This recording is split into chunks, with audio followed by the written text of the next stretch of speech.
What? That's new. I'll try it again.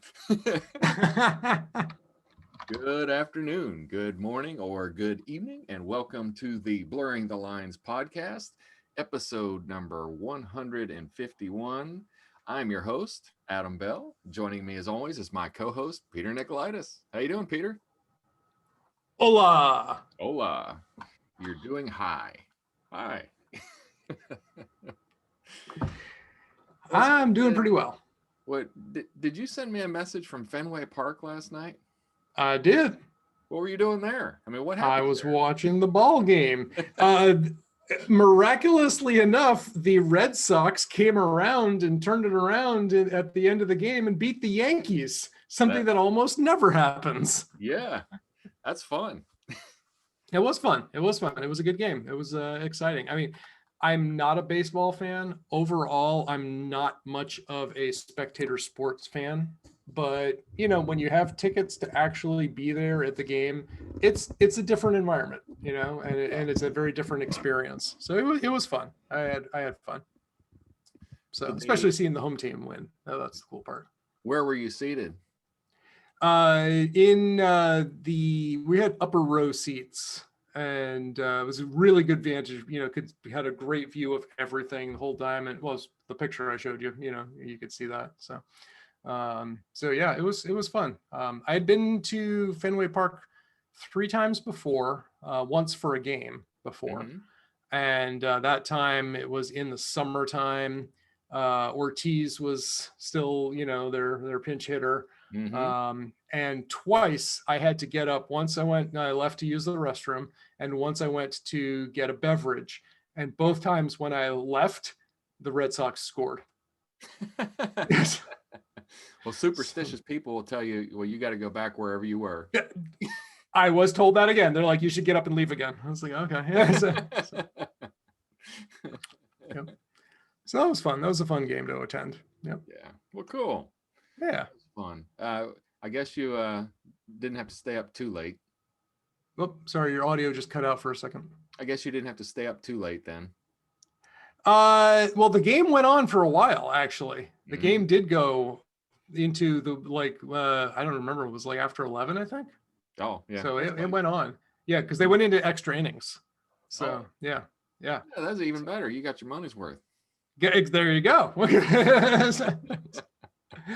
Yeah, I was saying that too. It was like, you know, I don't understand how they call a perfect game is when, you know, the pitcher pitches nothing but strikeouts. I was just like, that sounds like the perfectly boring game, if you ask me. Yeah, it's like a soccer game. It ends 0-0. Oh, come on, man. Wake me up when somebody scores. Exactly. I remember whenever we talk about soccer scores, I always think 2012 when Brazil versus Germany in the World Cup finals. And, you know, the score was like 7-1. And the joke was like, oh, Germany must have scored a touchdown. Yeah. So I mean, I'm not a huge soccer fan. I mean, I appreciate it, but I don't seek it. I just don't have that kind of time in my life to sit in a bar and watch a soccer game. Right. But in Mexico, it's always going on in the summertime.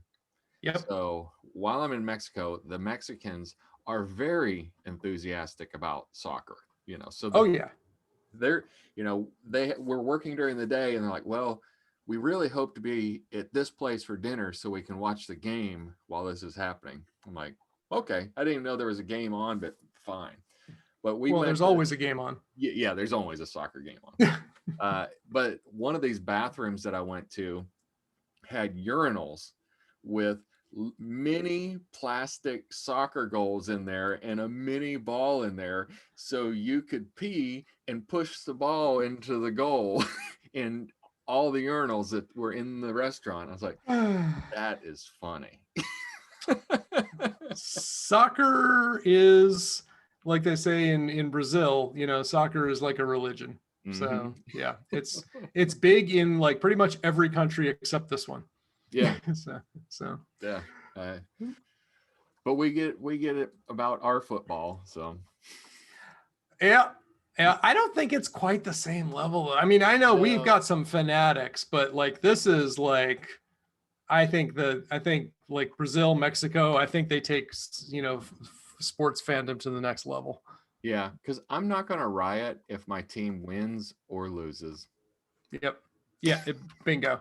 Although we've done that. We've done that here. Like Yeah. there have been riots after a game. I just don't understand Yeah. that. Brother. I'm not that invested. So Nope. all right. So what else is happening? Well, I got my replacement left earbud for my Jabra 65T. If you're watching the video, you can actually see that. Bought one on eBay, found one for $14.95, shipped, Nice. ordered it. The gent sent me another right earbud, not correct, but right side one. Mm-hmm. And I emailed him back and I said, "Hi, I ordered a right one. Ordered a left one. You sent me a right one. How do we resolve this?" He's like, "Sorry, I'll give you a full refund. You don't have to ship it back." Yeah. It's like, all right, Yeah. Forget positive feedback. Yeah. Definitely give positive feedback. All right, great. So then I ordered another one and got it, and it just arrived, and I was able to pair it with the main one, and I'm listening to it, using it right now. So Perfect. yay, it works. Although it has cut out a couple of times, not the left one, the right one your audio has cut out a couple of times. I'm not sure if that's something to do with the new pairing, if that's something to do with the Bluetooth receiver I put into that, or not. Interesting though, side note, you probably know this, but our listeners may not, that if you have like an old desktop machine that does not have Bluetooth, for like $9, you can get a little USB Bluetooth adapter. And that's exactly what I did to Bluetooth enable my desktop. Nice. Yep. And did you put it in the USB 3 port or 2? I did not put it in a USB 3 port. No. Don't think that's necessary for low bandwidth audio, but maybe it is. Maybe that's why it's cutting out like this. Yeah, I don't know. Maybe. I mean, USB 1.1 was like what, 10 megabits per second? I think that should be enough for stereo audio. Yeah. I hope. What else? What about you got? What you want to talk about coffee, it seems. Yeah, so this is just kind of brief, but I was thinking about it. A lot of times I'll go into Starbucks or wherever, and I pretty much get the same coffee because I found what I like, and there's all kinds of other stuff that I don't understand. And it's like, well, I've been buying coffee for a really long time, and myself, I'm like, I don't even know what that means, and so I'm kind of afraid to even try it. And knowing that you ran your own coffee shop, I had some questions. Oh goodness. It's funny. So now while you were talking, I took the new left one out and put it back in the case, and your audio cut out twice while you were speaking just now. Yeah. So I don't think it's a problem with the new one. No. But I did get the fact that you have some questions about coffee. So lay it on me. Okay. So what's espresso? It's coffee, right? Yes, espresso is coffee. Simply put, that is a true statement. All right. Espresso, I mean, there's the type of bean, there's the type of roast, and then there's the type of preparation. Okay. So you could differentiate those however you like. Okay. But the most fundamental thing is that espresso technically is brewed and under I forget how many bars or psi, but there's a specific range of pressure through which the water is expressed through the ground coffee beans, hence the name espresso. Or if you're an ignorant American, espresso. But it's I'd like espresso. an espresso, please.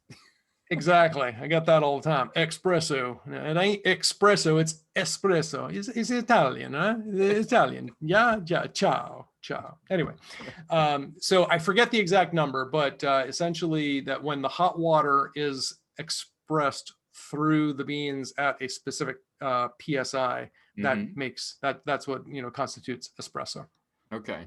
And it's a lot less volume too. It's not a big cup of coffee. It's one of those little tiny cups. It's usually like an ounce. I've seen like an ounce and a half per shot.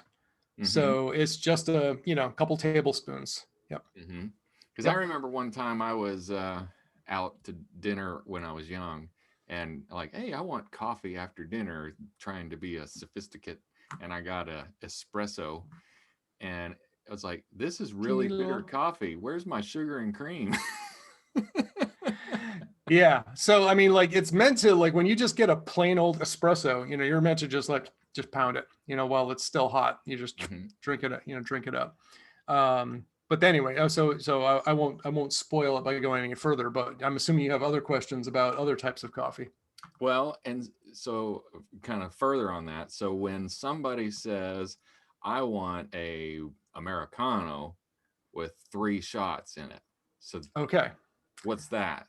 Okay. So an Americano got the name from when US soldiers were in Italy in World War II.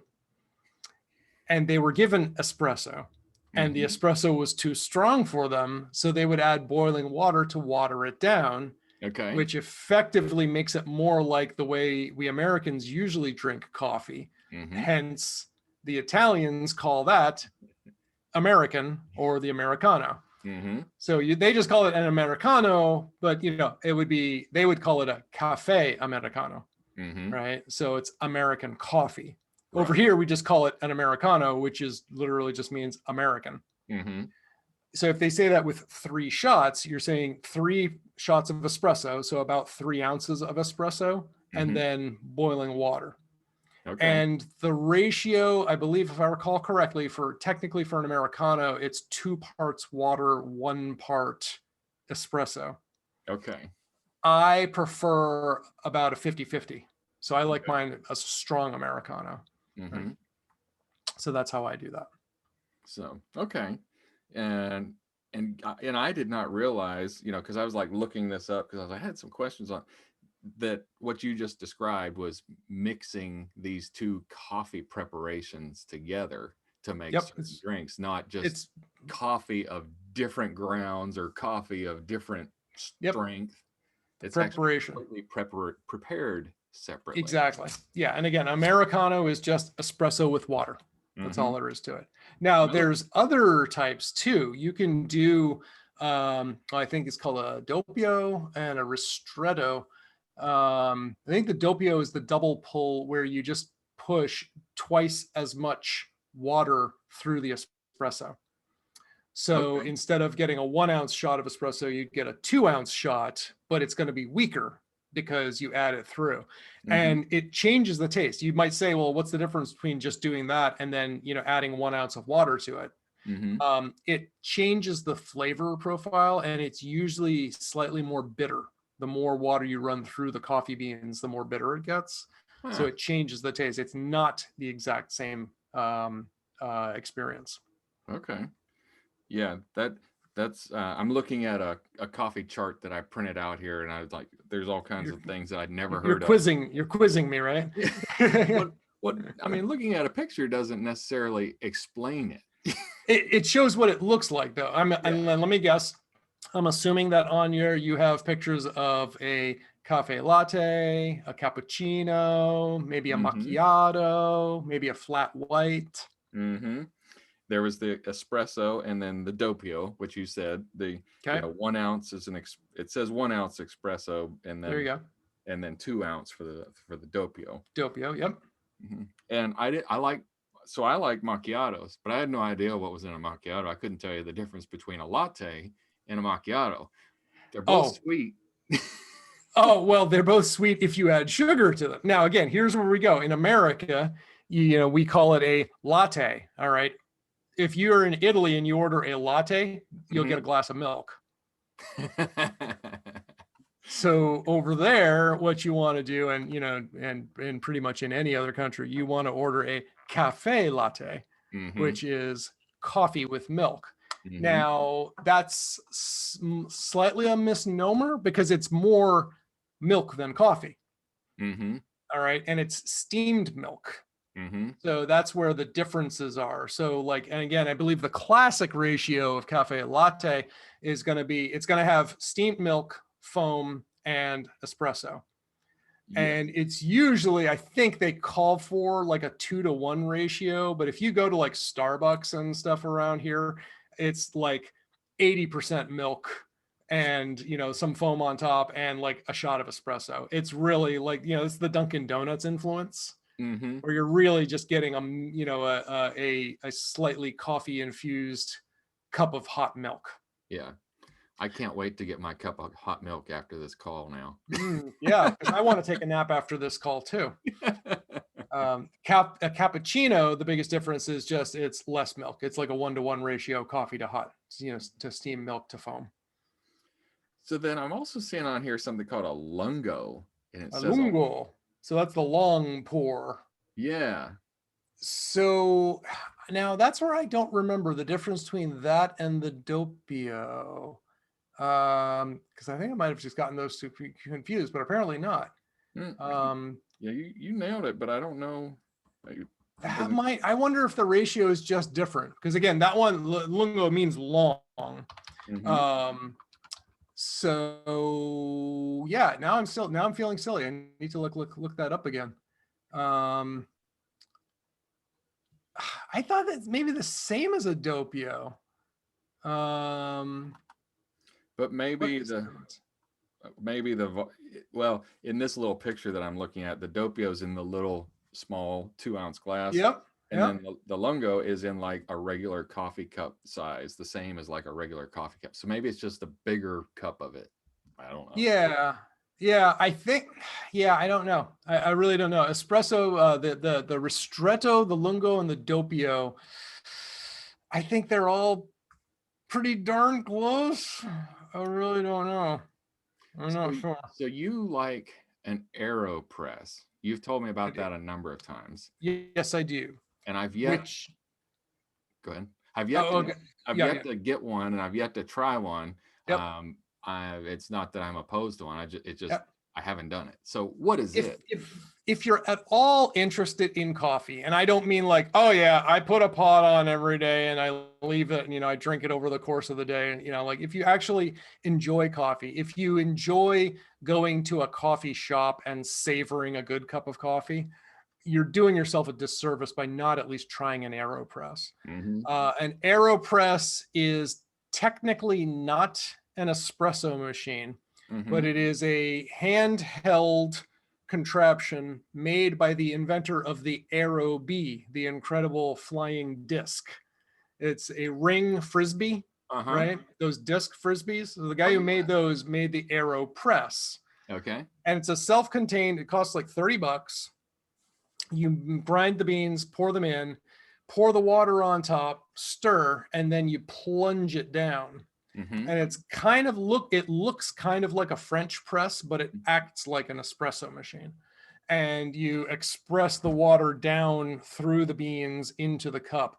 But technically it's not an espresso because it does not generate as much pressure. There's not as many PSI as a legitimate espresso machine. And it usually, you can play with the ratios there. Like you're supposed to put like, you know, a couple ounces. So it only makes like a couple ounces per shot. And then generally the recipes that they usually call for are like an Americano. So you express some coffee into the cup and then top it off with some hot water.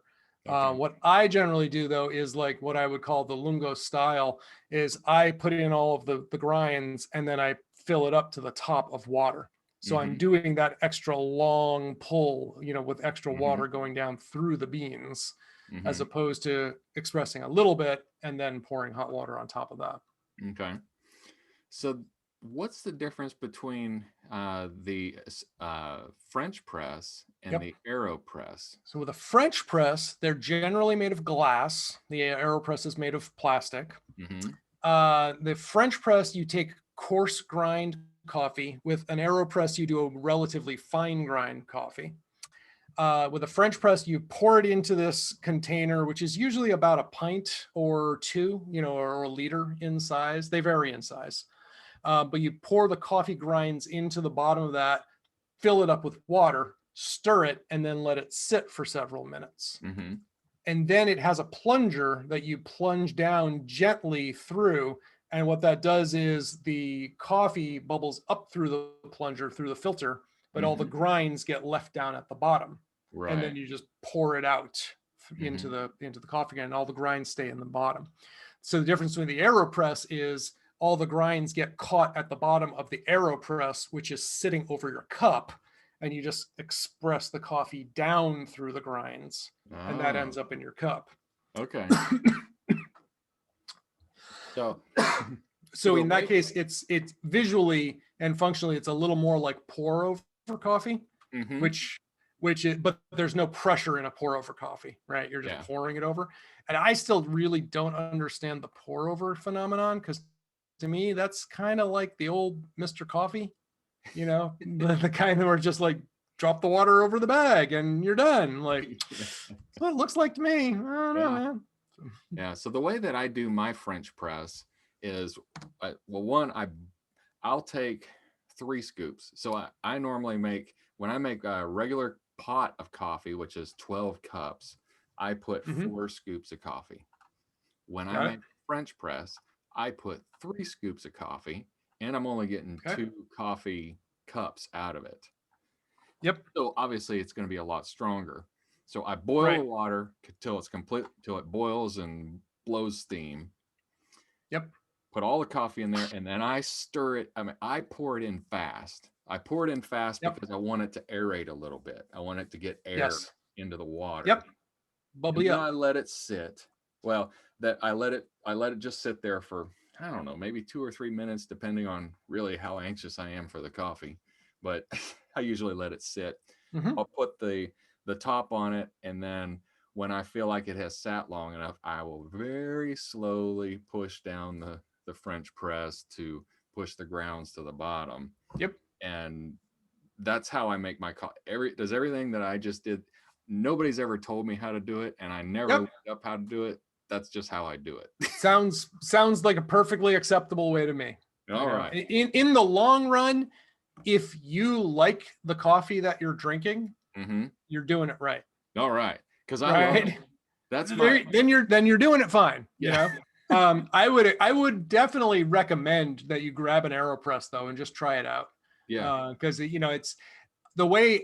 So friend of the show, Scott Wilsey, introduced me to the AeroPress, and I had heard of them before, but I had never tried them. And this was after I owned the the coffee shop. So I had been using the little stovetop Mocha, MOKA versions of an espresso machine. You know, that's like just a little stovetop. It's 2 components, the top side and the bottom side. The bottom is full of water. You fill it up full of water, and then you grind the coffee into a little filter, which sits into, so you insert that into the bottom side, and then you screw the top side on top, and you boil it or put it over, a stovetop. The water expresses up through. So it's like an upside down AeroPress. Okay. The water bubbles up as it boils up through the coffee and comes up into the top container. So all the water, the bottom container ends up dry and it comes up on the top, and then you just pour the water out. Okay. So again, that's another style, like, espresso like. So after I got rid of my coffee shop and my $10,000 espresso machine, that's what I was doing. I went out to visit Scott, and he made the AeroPress coffee for me. I ordered one while I was there, and then I was it was one of the maybe soon. It was probably maybe the 3rd time you and I had met in person, because my next flight, I did a horseshoe thing from Oregon. I was flying back down to Nashville for a producers club. And then when I got home, there was an AeroPress waiting. Nice. I used it. The next day, I used my Mocha again. And then for like a solid year, I never went back to the Mocha, and I was just using the AeroPress. So that says something. Yeah. Yeah. Yep. So every now and then, like rarely, I will go through phases where I want to try something else. Like if I'm shopping in Marshalls or TJ Maxx and I see a French press there, I'm like, yeah, sometimes I just kind of like to get a French press, but I don't need any more clutter. I don't need any more things. I'm not gonna bother. So. Yeah. So, cool. What other questions do you have about coffee? Well, I did have to look up because I didn't know exactly what Irish coffee was. I knew Mm. that it was coffee with whiskey in it. That's about all I knew, and I had to look up that ratio. And I don't really enjoy Irish coffee all that much. I mean, and it doesn't make much sense to me either. It depends on the intention. Hmm. You know, if the intention is to get drunk, then, you know, you have Jameson's with a splash of coffee. What's wrong with that? Now, when I make Irish coffee, or what I call Irish coffee, it's coffee with a shot of Bailey's. Bailey's. Mm-hmm. Yeah, which is nowhere near as strong as Jameson, Jameson. actual whiskey. Yeah. You know, Yeah. so yeah. Because it seems like, conceptually, you've got a stimulant and then you've got a depressant, and you may just have bad tasting coffee and no effect. Bingo. Or you might have good tasting coffee. Depends. Right. Yeah. Yeah. It depends. Yeah. Yep.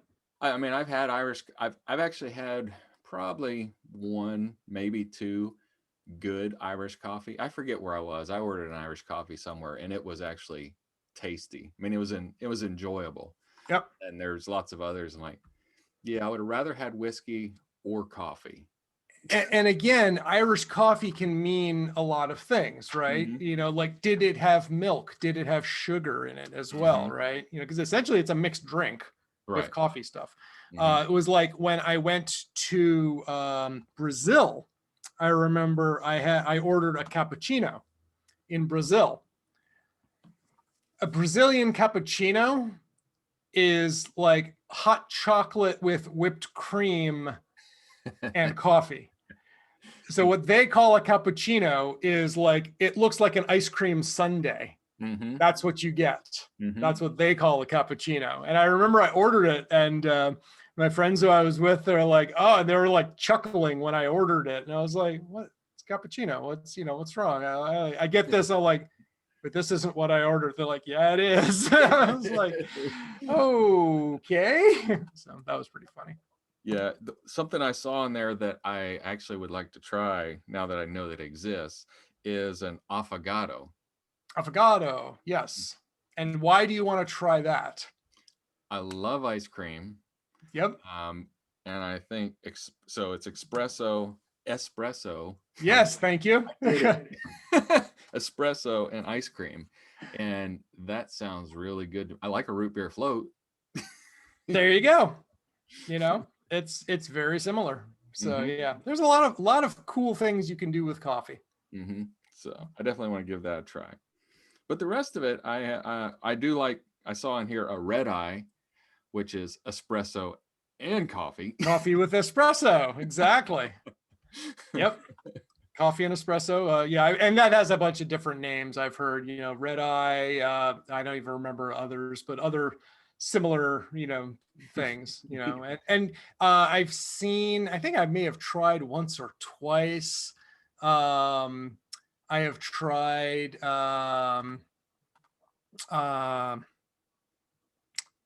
Dirty chai, which is like a chai latte with a shot of espresso. Huh. You know, I've tried those before, and those were interesting. Okay. But you know, it's like you can combine things like coffee and tea. Mm-hmm. It's just not done all the time, but you can do it. Yeah. So yeah, interesting things like that. I wish that I liked tea more, and I mean, I do like tea. I just when I'm drinking a hot beverage like that, I'm really drinking it. I want something that has caffeine in it, and I want something tasty. Yep. If I'm going to drink tea, I want to make sure that it has the same amount of caffeine as the coffee that I want just then. You're probably not going to find that, because most teas don't have the same amount of coffee. They're usually lagging a little bit. But you know, you could always double up and, you know, put 2 tea bags into your cup of tea. I don't know if it's going to taste very good though, because I think you get to a point of diminishing returns. Yeah. This is the Earl Grey's black tea. Exactly. Earl Black's tea. Earl Black's tea. Yeah. Earl Black. Earl Midnight. All right. So should we move on? Yes, sir. I think so. I know everything about coffee now. Thank you. Perfect. You can make the same mistake I did and open a coffee shop. I think I'm going to live off vicariously through your experience, and I'm not going to have to. Smart man. Smart man. All right, let's get to the main topic. Yes, sir. Motivational interview. Or I take that back. Motivation interview. This is not a motivational interview. The idea is not that we're not going to try to motivate you, dear listener. Here I am, Tony Robbins. I am ready to pump you up. Yes. All right. So, questions. So this is part of my final class on my pursuit of a degree, my degree in IS. And I had to interview my manager. And I decided I'm not going to interview my manager, quote unquote. I decided to interview a manager. So that's you in this case. That's me. So, and this is being recorded, right? It is. Excellent, because I'm going to want to refer to these. So this means I don't have to take notes right now. I can just interview you. Right. So, did you have a chance to read the letter I sent you? I did, and I even thought about it. Whoa! Wow. Okay, we are so far ahead of the game.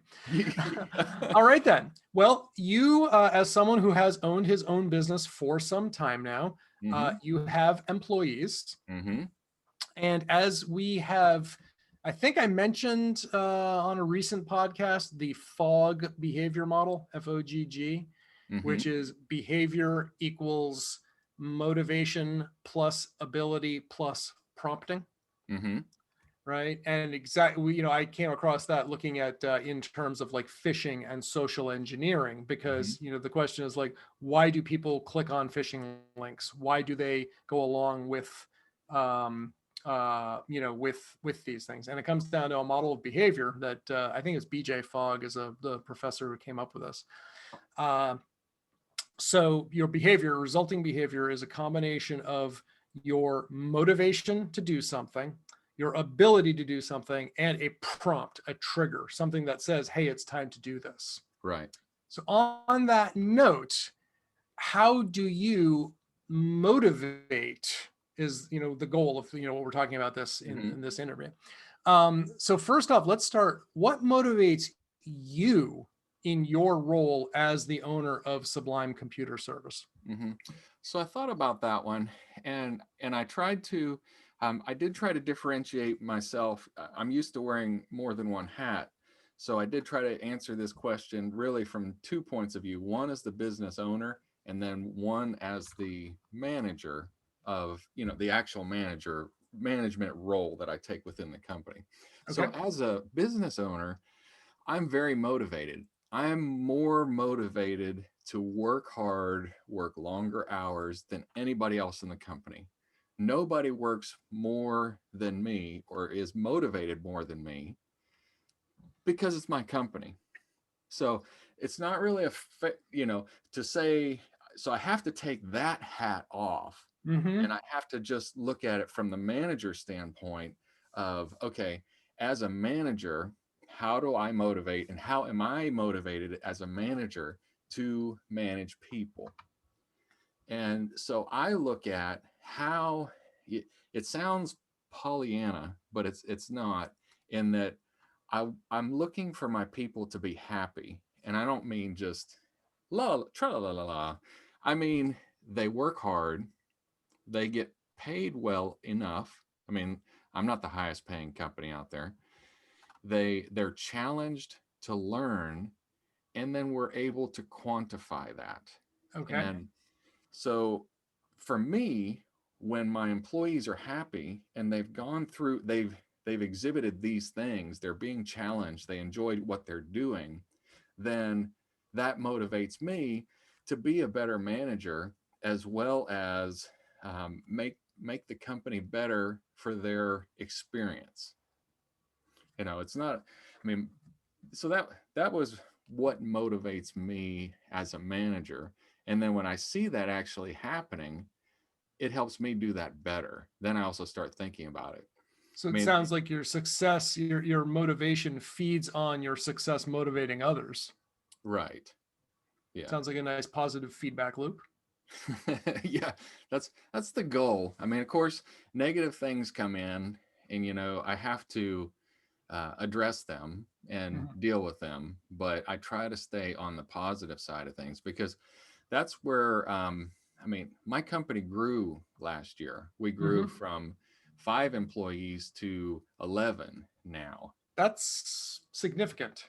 Yeah, yeah. So it has, and I don't really like managing from the standpoint of dealing with people's problems and figuring out how to quote unquote motivate them and then track them. That's not my favorite thing to do. Yep. So I expected it to be worse when I had more people, but it's actually gotten better because people are able to do more things that make them happy rather than scrambling for their life trying to get everything done and completely overpressured. Hmm. Yep. So taking off the pressure, is like you said, the positive feed your positive loop is a nice thing. The negative loop being the opposite of that really makes everything suck as a manager too. So you've sort of touched on this a little bit, but then let's extend this out. So what techniques or methods do you use to motivate people that you're supervising? How do you motivate your employees? Mhm. So the way that I got to step back to my management style and my perspective. So my perspective with a group is that I pretend like I'm leading a group of volunteers, and I've got practice at that, leading volunteers to Mexico. They've Hmm. come down there to do a job, and they're volunteering. They spent their own money to get there. Hmm. They could tell me to pound sand at any point if I tell them to do something that they don't want to do. Yep. So I take that same style back to that's how I run my business. Okay. Because technically, all my employees are volunteers. I mean, At will employees, right? yeah, at will employees. They're smart enough and qualified enough, or I wouldn't have hired them, that they could go work for somebody else. They could get another job. They stay with me because they like working with me. They like working with the other people. Yep. So, in order to motivate them, I've got to figure out the ways to challenge them. And, you know, they've got to make a living. So, they've got to be paid well enough to Right. stay. But then they also want to advance. I mean, that's another thing is they don't want to just keep doing the same job they're doing. They want to be able to do better jobs, cooler jobs, more challenging jobs. So I've got to then present what could they do within my company. All right, you want to be better, tell me what you want to do. I mean, tell me how you would like to do that, and then I'll Ah, tell yeah, me what you want to do and how would you like to get there, right? yeah, You know. yeah. And then we work out together how we get to that path. Because and then really my people have motivated themselves. Hmm. I just have to allow them to achieve their goals, and maybe point out some goals or directions that they didn't know that they might want to do, and then quantify it. And it's That's funny you mentioned that they have motivated themselves. Technically, given that the root word of motivation is the Latin modum, Mm-hmm. which is to give oneself motion. So only you can motivate yourself. Yeah. You cannot motivate somebody else. You can stimulate them, Mm-hmm. right? And that's in back in the behavior model, that's the P, the prompting. Mm-hmm. That's prompting. You can prompt them, and what you have to do to make up for a lack of motivation. Mm-hmm. So, yeah. Yeah, because I think sometimes when I hear the question, how do you motivate your people, it almost scares me. The initial is like, oh well, I can't motivate. I'm not inspirational. Y- there Bill Clinton was an inspirational speaker, Martin Luther King Jr. inspirational speaker. I don't have that skill. I can't Yep. just talk to people and they get on fire and fervor and want to do whatever I've asked them to do just because I've said they should do it. On fire. So I mean, like I said, that word almost scares me. And then I'm like, okay, let's think about this a little bit more. But yeah, I try to come up with how can they do this task under their own motivation. I help them, I guide them. I set goals, and I set direct. Sometimes I have to tell them what the goal is because that's what our client needs. We don't always like every task that we have to do, but they like getting to advance. So finding out how we can advance. Opportunities for advancement. Yeah, that's sounds great. Boy, there's all kinds of things that I know are lacking from other organizations where I've worked. Just leave it at that. And then to wrap up, what general recommendations would you have for people to motivate their employees? Like just a regular person who's working, is figuring out what you would really enjoy. That's the other thing is, what would make you happy. And I just think about when I was an employee and unhappy. I wasn't challenged with what I was doing. I wasn't really interested in what I was doing. So having a desire to do the work, as well as acknowledge, I'm not a big person who requires recognition, but I would like a little bit of recognition, a little attaboy every once in a while really helps. So somebody seeing and acknowledging that you are doing a job and that you're doing it well, and not necessarily like mother approval that you've got to have all the time, but just positive feedback, a little bit of positive feedback to keep you going. And then, finding a goal that I want to accomplish, whether it's, whatever it is there, depending on what your job is. When I was advancing in my career of deciding like, hey, I want to be a system engineer. Well, then I would look at the tasks in front of me and I've got all this desktop support that I don't really care about, but I'm going to do it. And while I'm not doing that, I'm going to be studying for this so that I can better manage that. And I can get into these servers that I've been really looking for.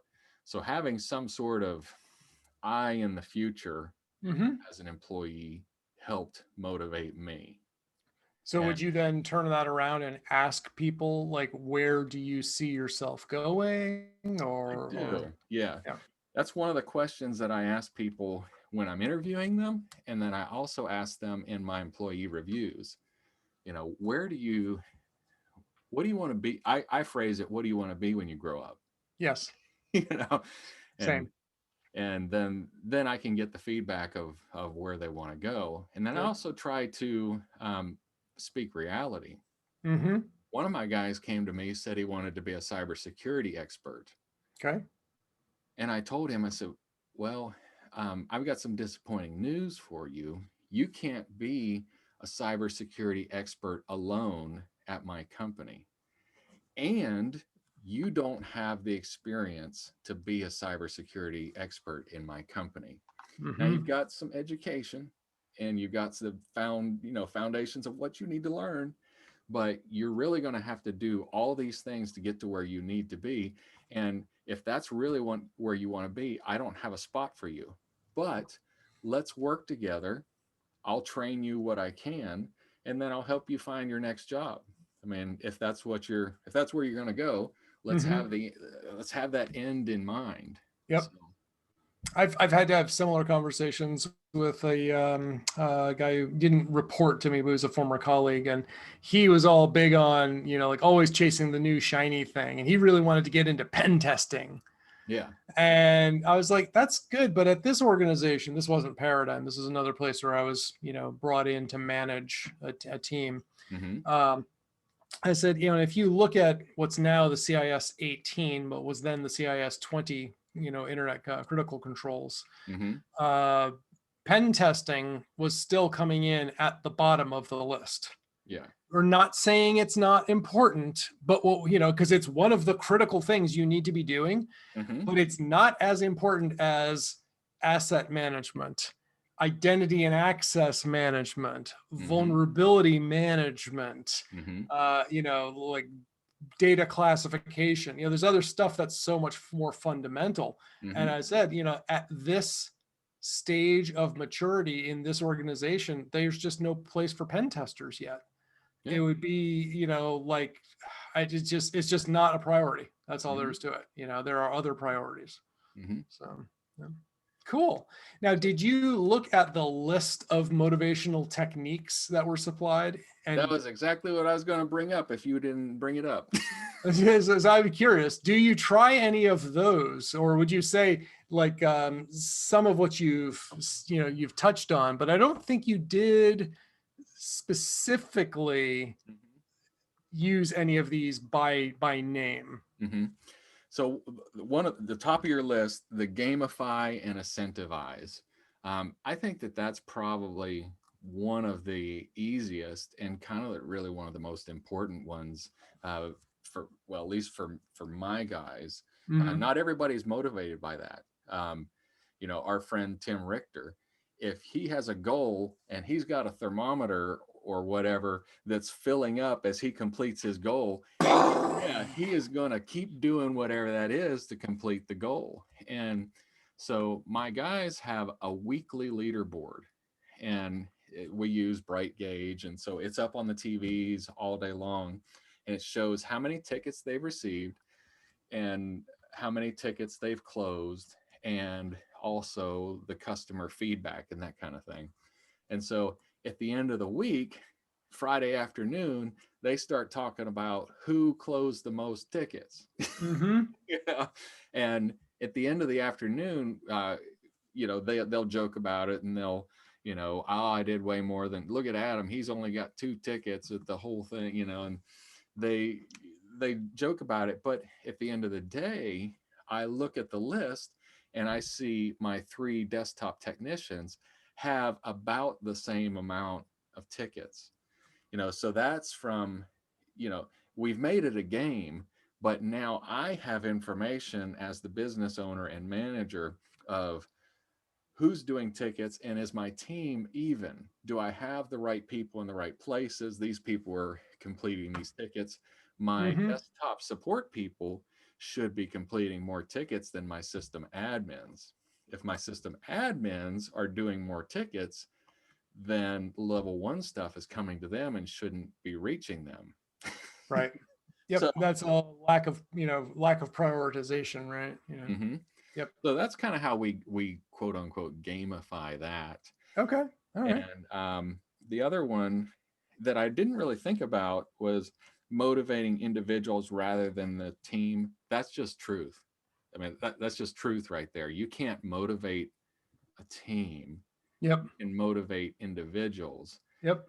And I think people, and I've got a military guy in my group, and you know, I really identify with military thought processes, and my mother was in the Army, and so the team aspect is really strong with us. You know, so, but it's not about the team. Is you can only motivate individuals. You can't motivate everybody.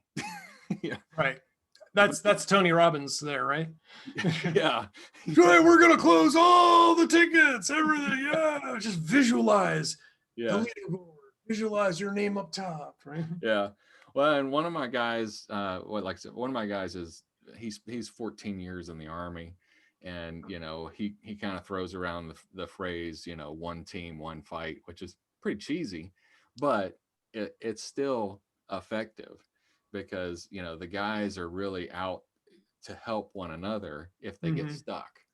So that sounds like a watered down version of the motto of the Texas Rangers. What's the Texas Rangers one? 1 riot, 1 ranger. Oh, 1 there you go. So the Army needs a whole team, huh? Yeah. Sounds typical. And then I think that Maxwell I think it's Maxwell. He wrote the love languages of children and Yep. things like that. Well, people grow up, but they still have their love languages. You know, time spent. Um, Quality time, yeah. So physical quality time, contact, yada, yada, physical yada. contact, gifts, words of affirmation. Yep.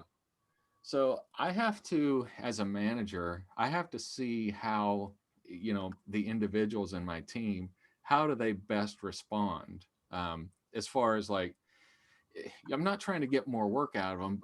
I guess at the end of the day, I'm trying to get more work out of them, but I'm really trying to have them have a positive experience, and then they have a better lifestyle, a company lifestyle. Yep. So I've got one of my guys that is completely motivated by gifts. If you send him a gift, then he is, grateful and thankful, and just, that's his thing. Mhm. But then I've got other ones. That was a great job. Good job. I mean, individually, not, Yep. and then some of them want that in front of the group, the individual. They don't Recognition. necessarily, they don't take advantage of the attaboy by themselves, but an attaboy in front of the group goes a Right. long way. Yep. Yeah. I mean, and that's the difference between, an expression of gratitude and a public expression or, recognition, Hmm. is a little bit of, I see those as different things. Same thing, different venue. Yeah. It's like wanting to be appreciated for what you did, and then like a status bump that you get for being recognized for what you did in front of someone else. Hmm. Yeah. So let's Cool. see. Then, yeah, I kind of hit on a lot of the, another one that I've gotten a lot of positive feedback about being transparent.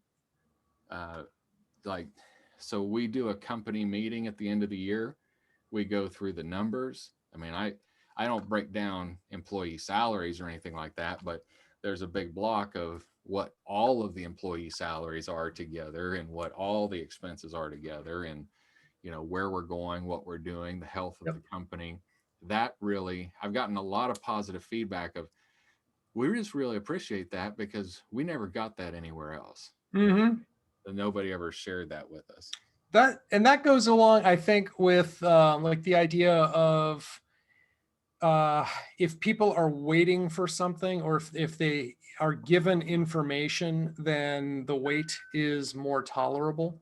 So like people waiting for trains, if you Mm-hmm. know the train is going to be here in 8 minutes, fine. If you know it's coming in 23 minutes, okay, not as great. But not knowing and Yeah. just sitting around there is not a very comfortable position that people just don't like to be in.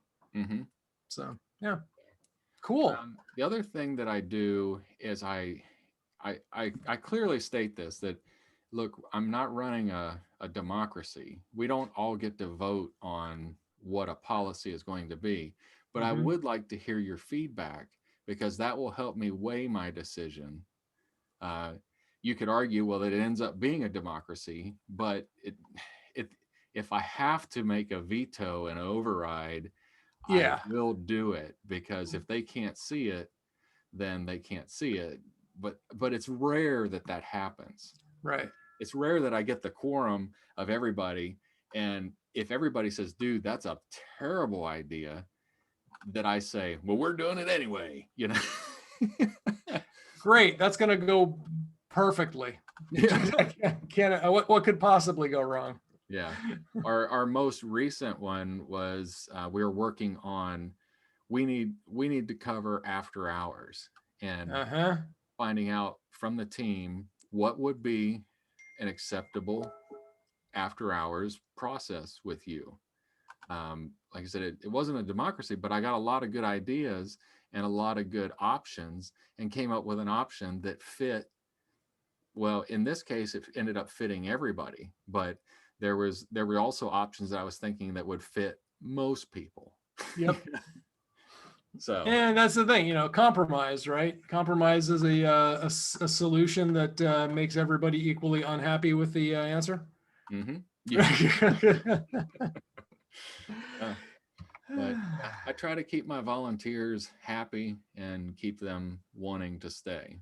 That's what I try to do. Happy volunteers. That reminds me of one of my favorite teachers sayings in her yoga class, especially when she puts us into a difficult pose and difficult posture. It's like, remember, you're here voluntarily. Thank you. Thank you, ma'am. May I have another. So cool. One last part is that, yeah, I mentioned being transparent, but and like you also said, just being part of the bigger picture, knowing the vision of the company, where it's going, what we're doing. And as a team, if they, like you said, if they know that the train is 8 minutes away, they'll wait for it. And then also, how do we get there? Because we do traction, which, I mean, there's scaling up, there's Vern Harnish, right? No, Vern Harnish was scaling up. Yeah, he's scaling up. Traction is the other one. Wickman. There you go. Wickman and another guy. It doesn't really matter, it's like anything else. Pick the tool that you'll use. And so we're on a quarterly meeting basis, and our team we come together as a company and determine what are the things that are going to move the company forward, and what are those rocks and what are those tasks, and we divvy them up. And by allowing them to be part of that, they're also able to help direct where the company is going and what their position is within it. Because that was always a frustrating thing for me as an employee, when I had no say whatsoever in what the company was going to do. Yep. And if I didn't agree with it, then I didn't really want to be tough. Yeah. Well, cool. On that note, I think I have more than enough to finish my homework assignment. So thank you. And I probably will end up just referencing this portion of the podcast. Yeah. I'll just, I'll just reference this right in and turn it in as a link along it. My professor is interested, and she can review it there. So. Yeah. Get a little cool. We get you a little information on coffee, just in case you wanted to know. Well, I'll even be nice and give her the starting points, starting time there. So. On that note, a nifty to close us out. So let's do older first. So I bought something called a FlipBelt, one word. It's a brand, and they make several products for runners, running belts. And I bought one, I guess it's been a couple months now or so. And it is really nice. It's very little jiggling. It goes around your waist, and the pouch for the phone is in front, and it has several other pouches for other stuff around the back. And it's got a hook for holding your keys to make sure they, you can like pull the keys out of the pouch, unlock something, and they won't go away. It's not the cheapest running belt out there, but it's definitely the best one that I've used. And they even make a type of water bottle that is curved so that it like fits along the arch of your back. So, it's not like this flat thing pressing into it.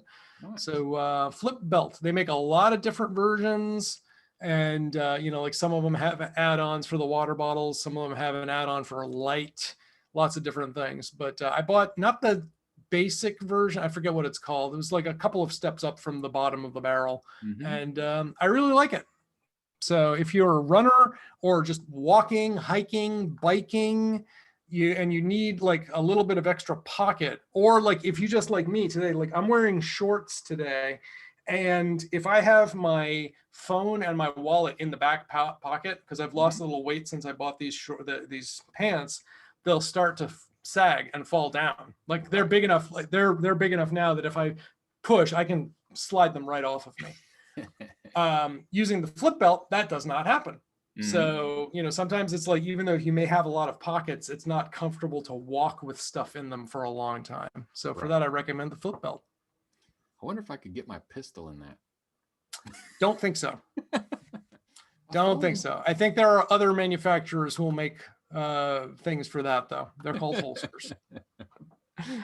So on that note, unless you're opposed, I'm going to start to wrap us up. Wrap it up, please. All right. So we would love to have your feedback. Yeah, take two. We would love to have your feedback, dear listener. So if you want to talk to us, if you would like us to discuss a particular topic, if you have any feedback from the topics that we covered today, you can drop us a line at blurringthelinespodcast.com. If you want to find Adam, he is on the web at sublimecomp.com. That's comp as in comp user. He's also on Twitter at sublimecomp. Me, I'm all over the place. My consultancy is paradigmcc.com. My yoga website is yogawithpeter.com. And my other podcast that I do on a frequent but irregular basis with Scott Wilsey is friendswithbeer.com. So you can find me all around there. And on that note, I think it's time to push the big red button.